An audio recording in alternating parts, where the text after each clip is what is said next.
All right. Yeah, good day, YouTube. How's it going? Thanks for checking in. Um, Different subject today. Well, not different, different angle. And as usual, I'm come looking for answers just as much as I'm asking, just as much as I'm telling you, I guess. I'm asking questions. I think I'm still drinking coffee this morning. Um, it's that time of year. Got my fragile cup. um, so money. We don't talk about the greenbacks very much. Um, so this is me thinking out loud to a certain degree, but also, as the title explains, we often talk about things and don't put our money where our mouth is, right? Um,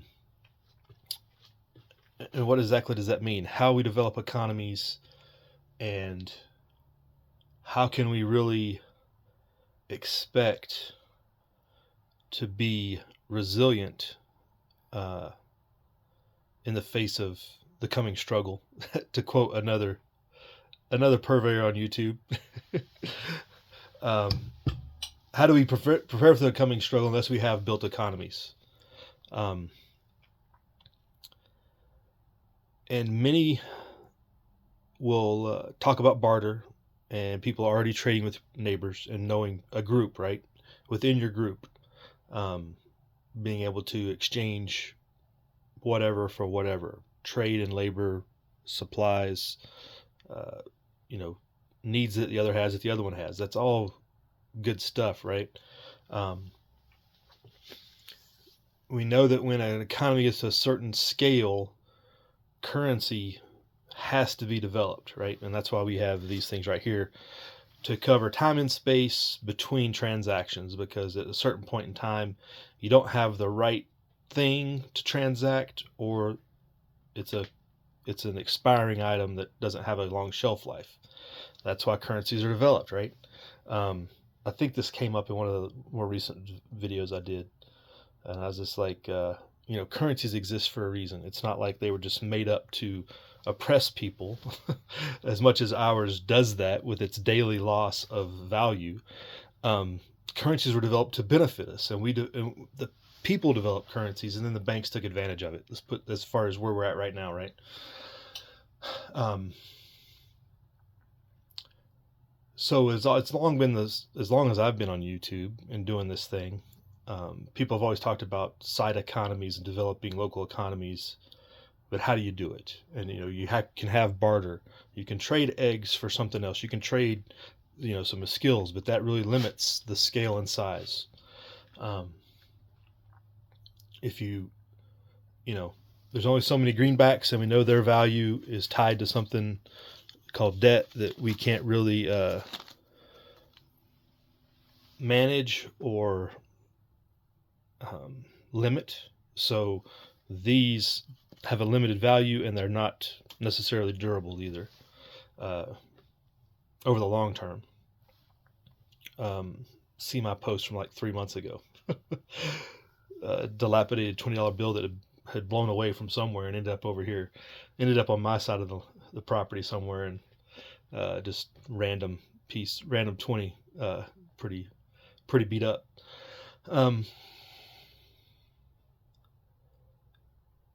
So what we have to deal with as a currency isn't working.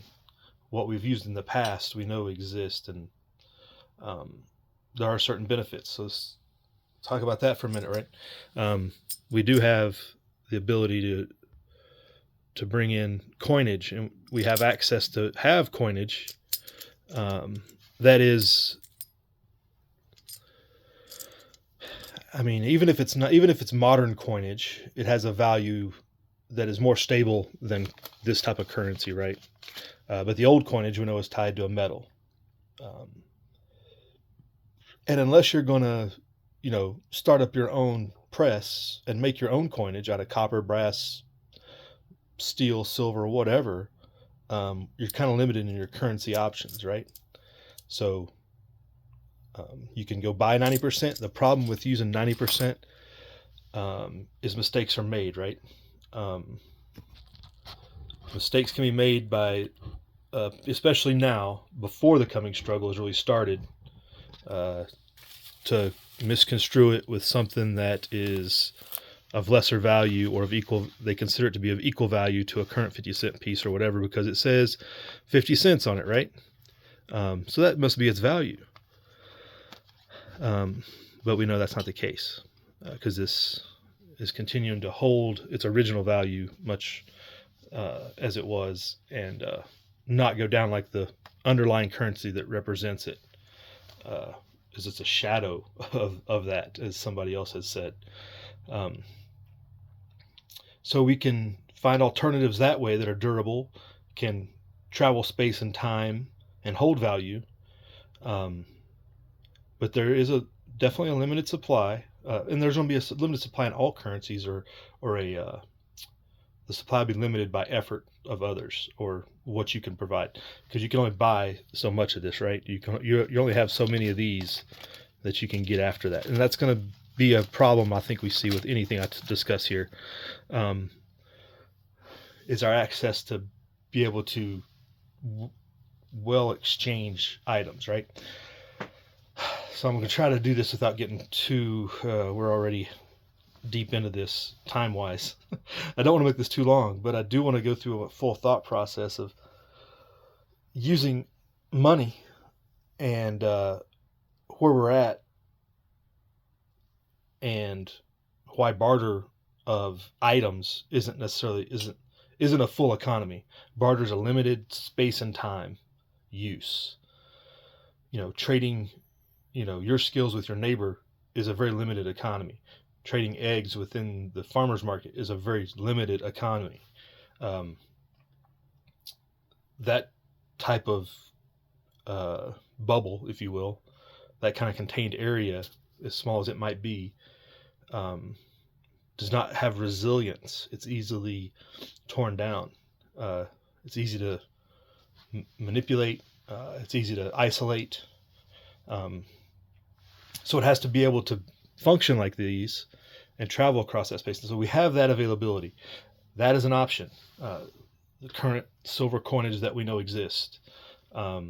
If you think divisibility is always useful. So having the smaller dimes and stuff as far as value goes. Are you tying your value, within your local economy to the face value or the silver value that is, trackable, and you can, so that it holds that original value. And of course you can always bring out, 1 full ounces of a metal, right? And that can be copper, whatever else. And again, if you make your own mint and make your own stuff, it's so much the better, right? So those are things but the thing is, you'd have to be using them now. You'd have to start doing it now. A couple channels on the YouTube have done this and shown people bartering or transacting. I don't even call it bartering, because you're using a currency to buy something. It's not barter as much as legally I think it has to be, because it's not legally a currency. Although if the owner and you agree, or the person you're transacting with agree that, this has a value and you're going to exchange it for X, a sandwich, whatever, that's fine. That's a barter situation, because this is not legal tender, right? This is legal tender, but if you agree that it's worth $2.50, it's actually worth a lot more. Hold on. It's worth closer to $10. Let's go with 8 just to undervalue a little bit. $8, and you agree that, it's worth the value menu with the owner of wherever you're at. Move forward, right? The thing, and here's what I had this epiphany, maybe not epiphany, but I may have heard it in a couple different places and kind of put it together. The reason the system hates this is it strengthens a local economy. It doesn't allow them to take your wealth out of your area and use it somewhere else. All your online shopping, all your Amazon, all your Temu, as much as I hate that term. I hate that website. I hate that commercial, I think, more than anything. I'm not shopping like a billionaire, because we're not billionaires. We might be one day because the dollar's going to get so worthless. It'll seem like we're billionaires, but the numbers won't matter.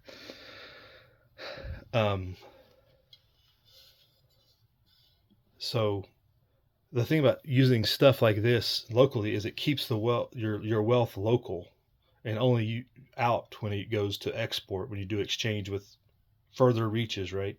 The thing is they have to agree to that as a currency item, right?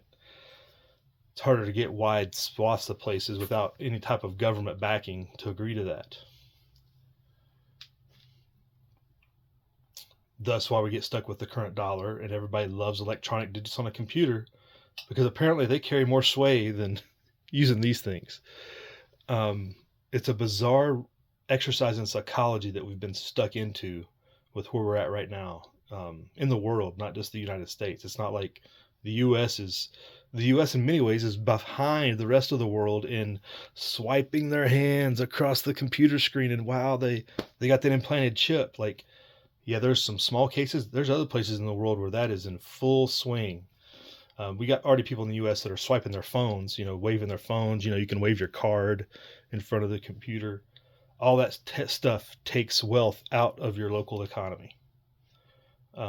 If not in physical, it does. It's gone. Your local shop, that mostly corporate level shops that do that, that money's gone out of your local economy as soon as you swipe it. All that effort and time and effort that is saved up in your money, hypothetically, even though it's not saved, it's on a computer, is gone somewhere else. It's represented somewhere else. As hard as that is to get through our brains about how our time and effort and labor is represented in our money, it's even worse when it's in a computer and it goes from one place to the other like that.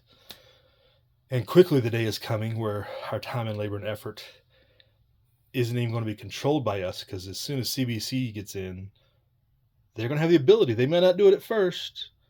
Yeah, they're going to be all benevolent about it and how great CBDC is and how you can transact so quickly and it's so fast and it's so safe because people can't rob you, except for the government and the banks. They won't talk about that, but it's going to be shown as this savior to all of the world's problems. No bank runs. Banks can't fail. We can control inflation. There's going to be so many selling points that are not being used because people aren't revolting necessarily yet, other than our small little clique here. So to went through all that. So to get into another example and something that I've talked about in the past, briefly, we talk about modern solutions for modern problems. I think I talked about goldbacks probably when they first came out, 2019. I think it was pre-Wuhan, right? I talked about these, and they're not for stacking, and I kind of left it at that. And I got into I wanted to collect a few just because they're great. I mean, they look awesome, right? It's not about having gold. It's about having cool stuff that is a collectible, right? That's what I got into. And so I got a set. And then more recently, I've been looking at it a little closely because it's continuing to grow and people are continuing to using it. And there is a use case because it is money, right? So that goes on the topic we're at right now. Having money. There are types of currency. It's still a currency. And the manufacturer, the inventor of this, I guess you'd say, the inventor of the person who developed them, discusses it as such, as a local currency. That's why they have to be marked by a state, or they did. I don't know if they had to, but they did based on legal tender laws, because gold and silver can be legal tender in certain states. So that's why they went with that. But they have to be local because they can't be national, because that's illegal. Because you can't compete with this guy over here that is failing daily. You can't compete with that, because if you competed, it would fail because it is a failure.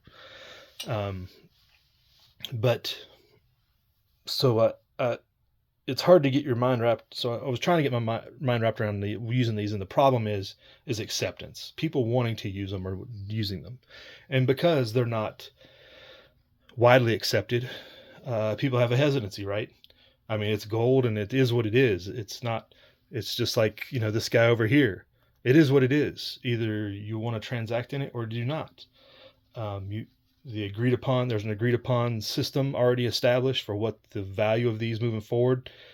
They're denominated in dollars because that's what everybody uses as a number, because you're competing, or not competing, you're in place of that dollar amount, especially if you're at a local place.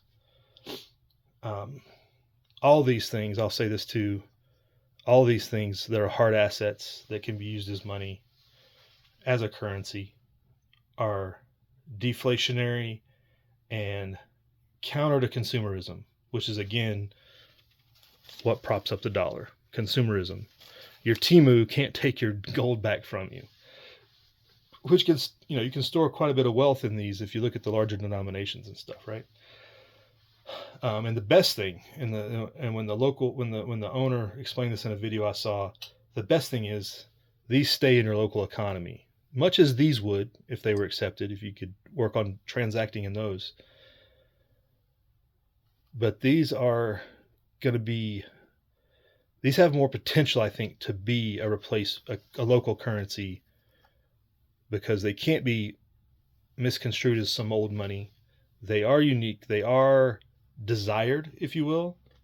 If somebody offered to pay you the difference between these two, unless, if you do the back and forth, I mean, granted, this, you'd have to take 3 or 4 of these to make one of these, whatever the value is, right? It stays in your local economy, helping your local economy. And we always talk about shopping local. How much do we really do it? So this is kind of the money where your mouth is part. Like, what are we really doing to establish and set up and make sure our local economies are strong, other than just bartering items, which is a very limited. It's not making a stronger economy, it's just limiting our economy. Whereas you can exchange a currency. This is not a sales pitch for goldback necessarily, but anything you determine, and really, I don't think a business outside of the states that are done are going to accept something from it like that. Maybe you have to talk to the business owner, and there's videos all over YouTube on different people using it or whatever. Fine, just like there's videos of people using silver to transact. So all that is keeping money in your local economy, and the banks hate that. This avoids the banks. This sidetracks the banks drastically.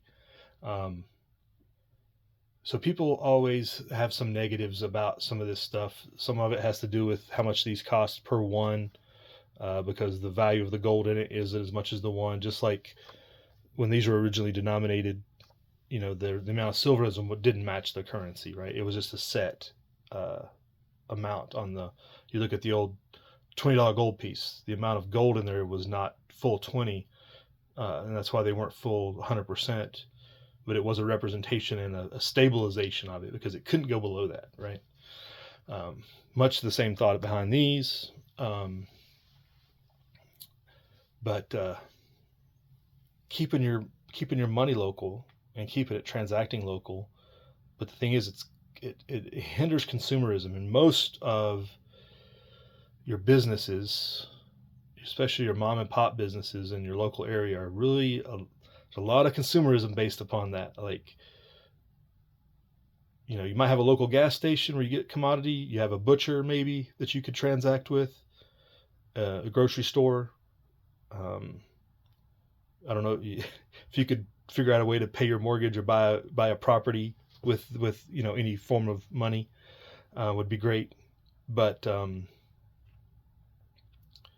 you're really limited in kind of the underpinnings of our local economies, because so much of it is based upon going to buy a craft or a coffee, which are all, I mean, that's what you want, but that's the what's the word for it, that's the specialized economy. You need the really basics of the economy to be using these things to really have an effect. Because if your baseline parts of the economy, your groceries, your gas, your commodities are getting paid with currencies, with money, that's what really underpins and makes it strong. Your outlying specialized areas like crafts and coffee. Coffee, I don't know why coffee is easy. Coffee seems easy because it's easy to, I think, rationalize transacting, especially in these, like with a local coffee shop. Uh, but anything, your ice cream shop, your restaurants, something that's more specialized other than a core part of your economy, right? And so many things built on tourism or whatever the case may be in your area. Like it's really specialized. They're not what you would call a robust part of the economy, but your butchers, your groceries, your gas, that's like core elements, right? And if they were the ones that accept alternatives and real money, that's where the strength lies.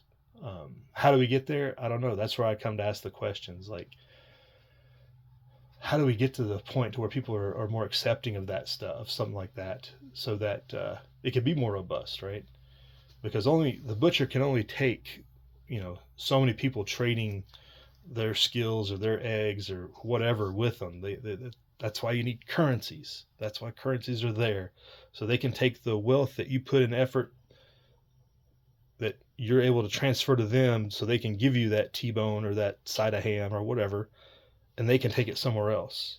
When you offer them to cut their wood for them, or give them a cord of wood, or repair their vehicle or something, whatever you're trading with them at the grocery or there or for gas, they can't transfer it. It's just to them, and then it's gone. That's depending on what it is. It's kind of gone away, right? That's the problem with barter, with currencies, with these things. Um, that's durable, and he can take it somewhere else, transferable to others. So that's some things I think about money and putting our money where our mouth is, and trying to figure out how to implement these things. And I think it's a modern, somebody's trying to do something. That's the great thing I like about this. Somebody has put a lot of time and effort into this. And it works, if you ask me, from what I've seen and what I have, looked into. Like, this works because it's stable. It's based upon something that's physically present. It just has to be agreed upon, and people just have to accept it. I'm all ears. If you want to open up a mint or a press and start printing your own coins and start transacting, and that goes into your local economy, whether they're brass, copper, or whatever, that would probably be great. How far you can expand that and make it acceptable, that's the question. Gold has been accepted forever. And somebody way back when asked the question, why would I want to give you something valuable like gold instead of just worthless money? And that's an excellent point, right? Because you're going to transact, and these things are losing value sooner than you do this. Except if you're trying to accomplish something to outlive the dollar, and establish something that will keep your place, your location, your community, your state protected from this, right? Because it's failing in this. So something with real gold and real value to outlast it until something else comes along.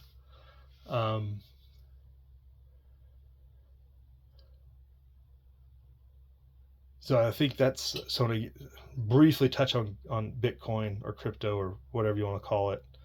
They're all different. Sorry, they are all different. But whichever one, if you think that those are alternatives, my only problem with those is, like I said earlier, it takes wealth out of a local economy very easily, and it promotes the consumerism behind everything, which so much of our economy that's the backstop. So you can have problems with implementation of any currency. But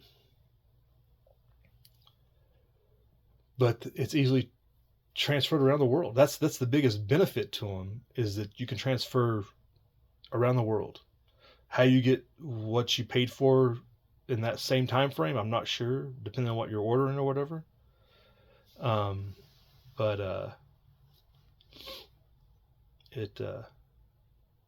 it's very much just the same as CBDC in many ways. It's easily controlled. It can control your transactions, and it leaves your local area too easily, in my mind. So it's problematic in the coming struggle scenario, I think. But I'm sure 420 will correct me. But it's just that it has that challenge, and the acceptance between Bitcoin and this stuff is probably very similar. The the creator of these mentioned in Utah they have like a X number. It's like 30 times more acceptance of these gold backs in Utah than they do Bitcoin as far as business numbers go, which is telling in some ways because people still want physical stuff. So take that for what it's worth. I mean, if you're transacting locally face to face, a currency is preferred, I think. If you're transacting around the world, obviously it's harder to do. But putting our money where our mouth is, how do we figure out, how do we do it? How do we implement it? I'm just a lowly guy who doesn't have two pennies rubbed together that has grandiose ideas, right? So it takes a lot more than just some guy on the internet. And the owner and the purveyor of these can only do so much to promote it, and same with people who promote other options to these guys, because people that are promoting these guys are getting rid of them, and they want you to go to something else, and that's not beneficial to you, right? And not beneficial to your local economy, for sure. So I'll leave it at that. YouTube thoughts, comments. Tell me how I'm just lost. I'm loony, right? I've lost my mind, because nobody should ever own anything other than just whatever the central bank tells us. So we'll leave it at that. YouTube, you all have a good day. Prep hard, live free.